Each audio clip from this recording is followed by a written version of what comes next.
بسم اللہ الرحمن الرحیم۔ شروع کرتا ہوں اللہ کے پاک نام سے جو بہت بڑا مہربان نہایت رحم والا ہے۔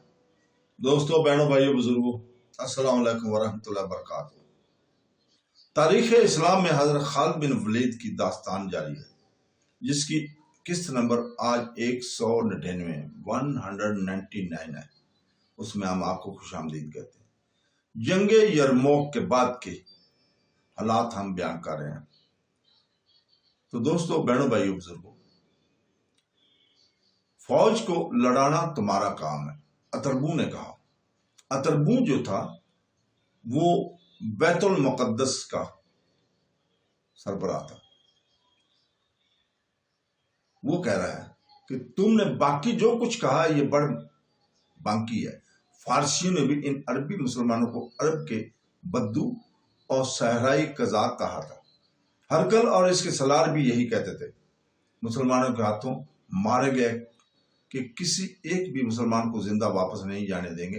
حکم یہ ہے اور یہ موجودہ صورتحال کا تقاضا ہے کہ اپنی فوج کو لڑنے کے لیے تیار کرو۔ مسلمان علیہ بیت المقدس کو علیہ بولا کرتے تھے۔ علیہ پر حملہ کریں گے۔ تمہارا کام یہ ہوگا کہ وہ جب علیہ کو معاصرے میں لے لیں تو تم آ کر انہیں معاصرے میں لے لو۔ تمہارے پاس فوج کی کمی نہیں۔ اگر تم دشمن کو مکمل معاصرے میں نہ لے سکو تو عقب سے اس کی فوج پر حملہ کرتے رہو۔ میں اپنے دستے شہر کے باہر بھیج کر اتنا سخت ہلہ بولوں گا کہ دشمن قدم جمانے کے قابل نہیں رہے گا۔ عقب میں تم ہوگے، پھر سوچ یہ بد وقت کدھر سے نکل کر بھاگ جائیں گے۔ اس کے رازداری کے لہجے میں کہا، مسلمان تھک کر چور ہو چکے ہیں۔ اس نے رازداری کے لہجے میں اس سے کہا، مسلمان تھک کر چور ہو چکے ہوں گے۔ ان کی نفری کم و بیش 6000 کم ہو گئی ہے۔ اب انہیں شکست دینا مشکل نہیں رہا۔ اور اگر علیہ کا مطلب ہے بیت المقدس کے بجائے سیریا میں آ گئے تو کیا پھر بھی تمہاری مدد کو آؤں گا؟ اتربون نے کہا، جو کہ بیت المقدس کا سربراہ تھا اس وقت، اور میں تمہاری مدد اس طرح کروں گا کہ جس طرح میں نے تمہیں کہا ہے کہ میری مدد کو آنا۔ ان کے درمیان طے ہو گیا کہ دونوں میں سے کسی پر حملہ ہوا تو دوسرا اس کی مدد کو آئے گا۔ اتربون یقین سے کہتا تھا کہ مسلمان بیت المقدس آئیں گے۔ اس دور کے متعلق جب مسلمان شام پر چھا گئے تھے، ہرکل شام سے نکل گیا تھا اور مسلمان فلسطین پر قابض ہوتے چلے جا رہے تھے۔ مورخوں میں اختلاف پایا جاتا ہے۔ اس موقع پر بعض نے واقعات کو گڈمٹ کر دیا، مارکوں کی تسلسل کو بھی آگے پیچھے کر دیا۔ کہیں کہیں اموات میں مبالغہ آرائی ملتی ہے۔ رومیوں اور مسلمانوں کی نفری بھی صحیح نہیں لکھی جا گئی۔ افسوس سے کہنا پڑتا ہے کہ اکثر غیر مسلم مورخوں نے صحیح واقعات پیش کیے ہیں اور مسلمانوں کو خراج تحسین بھی پیش کیا ہے، لیکن بعض مسلمان مورخوں اور بعد کے تاریخ نویسیوں نے اپنے اپنے فرقے کے عقیدوں کے مطابق تعصب کا مظاہرہ کیا ہے اور واقعات کو غلط منتقل کر دیا ہے۔ اور جو تعصبات آج ان جانبدار تاریخ نویسوں کے ذہنوں میں بھرے ہوئے ہیں، وہ انہوں نے خلفائے راشدین اور مجاہدین کے چہروں پر مال دی ہیں۔ مثلا امیر المومنین حضرت خالد بن ولید سے امیر المومنین حضرت عمر رضی اللہ تعالیٰ نے خالد بن ولید کو معزول کر کے مدینہ بلا لیا تھا۔ ہم اس کی وجوہات آگے چل کر انشاءاللہ تعالیٰ بیان کریں گے، لیکن چند ایک تاریخ نویسیوں نے یہ ثابت کرنے کی کوشش کی ہے کہ حضرت عمر رضی اللہ تعالیٰ عنہ امیر المومنین کے دل میں حضرت خالد بن ولید کے خلاف ذاتی رنجش کی بنا پر بغض اور کینہ بھرا ہوا تھا، اور اس سے یہ تاریخ نویس یہ ثابت کرنا چاہتے ہیں کہ حضرت عمر رضی اللہ تعالیٰ کا کردار اتنا عظیم نہیں تھا جتنا بجایا جاتا ہے۔ ہم چونکہ صرف حضرت خالد بن ولید سیف اللہ کی زندگی کی کہانی سنا رہے ہیں، اس لیے ہم ان جنگوں اور دیگر حالات کا زیادہ ذکر نہیں کریں گے جن کا تعلق حضرت خالد بن ولید کے ساتھ نہیں ہے۔ اگر مورخوں اور بعد کی تاریخ نویسیوں کی تحریروں کی چھان بین کی جائے تو سوائے الجاؤ کے کچھ بھی حاصل نہیں ہوتا۔ مثلا ایک تو یہ پتہ چلتا ہے کہ سالار اعلیٰ حضرت ابو عبیدہ رضی اللہ تعالیٰ نے امیر المومنین حضرت عمر رضی اللہ تعالیٰ سے بذریعہ قاصد پوچھا تھا کہ وہ سیریا کی طرف توجہ دیں یا بیت المقدس کی طرف۔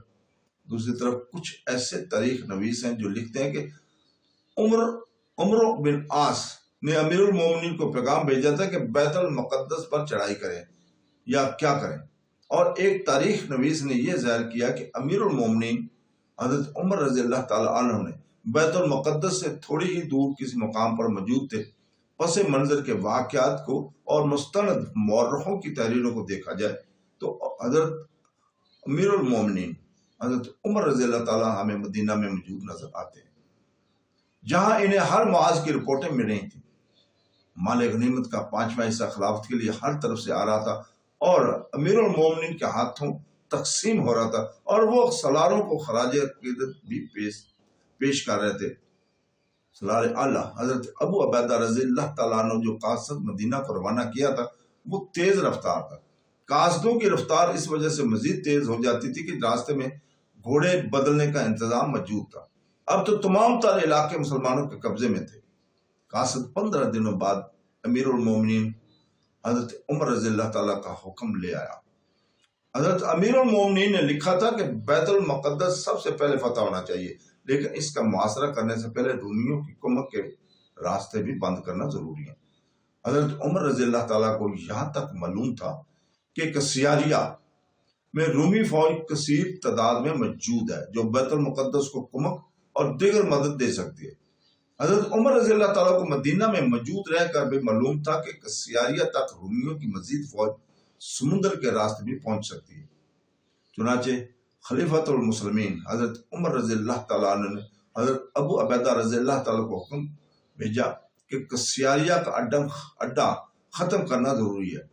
حضرت امیر المومنین رضی اللہ تعالیٰ نے اپنے حکم اور ہدایت میں یہ بھی لکھا کہ انہوں نے یزید بن ابی سفیان رضی اللہ تعالیٰ عنہ کو حکم بھیج دیا ہے کہ وہ اپنے بھائی معاویہ کو کسیاریہ کا محاصرہ کرنے اور یہ رومیوں کے اس مضبوط اور خطرناک قلعے کو سر کرنے کے لیے فوراً بھیج دیں، تاکہ بیت المقدس کی رومی فوج کو کسیاریہ سے اور کسیاریہ کو سمندر کی طرف سے مدد نہ پہنچ سکے، اور اس سے یہ فائدہ بھی ہوگا کہ کسیاریہ اور بیت المقدس کا رابطہ ٹوٹ جائے گا۔ اس حکم نامے میں یہ بھی لکھا تھا کہ کسیاریہ کی فتح کے فوراً بعد حضرت ابو عبیدہ رضی اللہ تعالیٰ عنہ بیت المقدس پر چڑھائی کریں گے۔ مدینہ سے یہ جو احکامات مختلف سالاروں کو بھیجے گئے، ان کے مطابق معاویہ رضی اللہ تعالیٰ نے کسیاریہ کا محاصرہ کر لیا تھا۔ وہاں کے رومی سالار کو توقع تھی کہ اتربون اس کی مدد کو آئے گا۔ اس توقع پر اس نے مسلمانوں کو اپنی طرف متوجہ رکھنے کا یہ طریقہ اختیار کیا کہ دستوں کو قلعے سے باہر نکال کر حملے کرائے۔ ان حملوں کا تسلسل اور انداز ایسا تھا کہ محاصرے کا تو بس نام ہی رہ گیا تھا۔ قلعے کے باہر خون ریز لڑائی شروع ہو چکی تھی۔ رومیوں کے حملوں کا طریقہ یہ تھا کہ قلعے کے 2 دروازے کھلتے، 2-3 دستے رکے ہوئے سراب کی مانند باہر آتے اور مسلمانوں پر بڑا شدید اللہ بولتے۔ کچھ دیر لڑ کر وہ پیچھے ہٹتے اور بھاگ کر قلعے میں واپس چلے جاتے اور دروازے پھر بند کر جاتے۔ مسلمانوں نے ان حملوں کا مقابلہ اس طرح کیا کہ رومی دستے باہر آتے تو مسلمان ان کے عقب میں جانے کی کوشش کرتے کہ رومی قلعے میں واپس نہ جا سکے۔ عقب میں جانا اس وجہ سے خطرناک ہو جاتا تھا کہ قلعے کی دیوار سے ان پر تیر برسائے جاتے تھے۔ مسلمان رومیوں کے پہلوؤں کی طرف ہو جاتے اور تیروں کی بچھاڑوں سے بہت سے رومیوں کو گرا لیتے۔ اس طرح رومیوں نے اتنا نقصان اٹھایا کہ وہ لڑنے کے قابل نہ رہے۔ کسیاریہ کے رومی سالار نے اتربون پر یہ ثابت کرنے کے لیے کہ وہ بزدل نہیں، ایک روز خود 2-4 دستوں کو ساتھ لیا اور باہر نکل آیا۔ مسلمانوں پر ایسے حملے کیے بار بار ہو چکے تھے، اس لیے انہیں یہ حملے روکنے کا تجربہ ہو گیا تھا۔ اب رومی سالار خود باہر آیا تو مسلمانوں نے پہلے سے زیادہ شجاعت کا مظاہرہ کیا۔ کئی مجاہدین رومی سالار کو مارنے کے لیے آگے بڑھنے لگے، لیکن اسے مارنا آسان نظر نہیں آتا تھا۔ وہ محافظوں کے اثار میں تھا۔ آخر وہ دہشت اپنا اثر دکھانے لگی جو رومیوں پر طاری ہونے لگی تھی۔ وہ تو ہونی ہی تھی۔ وہ اپنے ساتھیوں کی لاشوں پر لڑ رہے تھے۔ پہلے حملوں میں جو رومی مارے گئے تھے ان کی لاشیں اٹھائی نہیں گئی تھی۔ بہت سے دن گزر گئے تھے، پہلے دنوں کی لاشیں خراب ہو گئی تھی اور ان کا تفن پھیلا ہوا تھا۔ رومیوں پر دہشت تو پہلے ہی سے طاری تھی، کیونکہ ان کا سالار ان کے ساتھ بہر آ گیا تھا، اس لیے ان کے حوصلے میں کچھ جان پڑ گئی تھی، لیکن ان کا سلار کسی مجاہد کی برچے سے مارا گیا تھا۔ تو دوستو، اس کے ساتھ ہی آج ہم اجازت چاہتے ہیں، کل تک کے لیے۔ کل ہم اسی جگہ سے انشاءاللہ تعالی دوبارہ شروع کریں گے۔ اللہ حافظ۔